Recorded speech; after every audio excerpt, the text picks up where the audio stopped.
usually a teaching position, to be a pastor, a minister, elder, deacon, you have to be married. And it has to be a heterosexual, stereotypical relationship. I never knew of any queer members. You wouldn't have been a member if you were queer, and you would have been thrown out on your ear if you had been, or they found out. And the church teaches very abusive behavior. The pastor speaks God's word, and there's little to no ability to fact check, defend, reject. There were a few times my mother, who was in her mid-40s, would talk to the pastor with my father present. She had the gift of discernment, whatever that means. And she would say that several things said during the sermon was not biblically accurate, and later on my father did it, because women are supposed to be quiet. And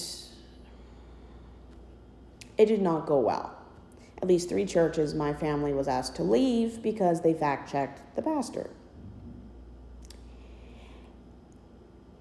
These leaders, and this is not every church, just the ones I went to, when they would have votes for pastor hiring, minister hiring, changes in anything in the church, but specifically pastors and ministers, the elders, deacons, and leaders would come over to people's houses and ask them how they were going to vote.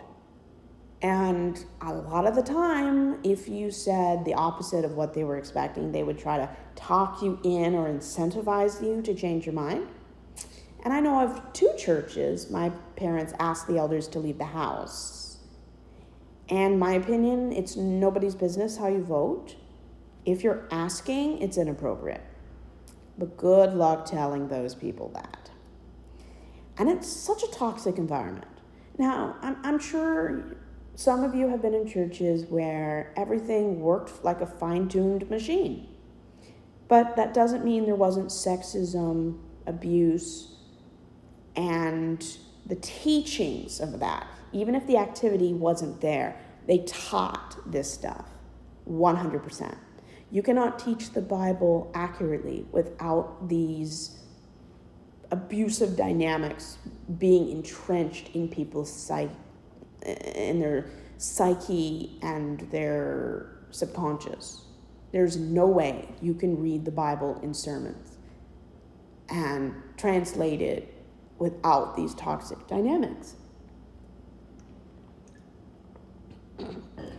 And I was in 3 churches that split, because I believe you have to get an 80% majority to hire a pastor.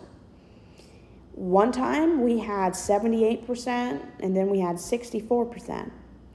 And another time about 56%. And every of the 3 times, the church split.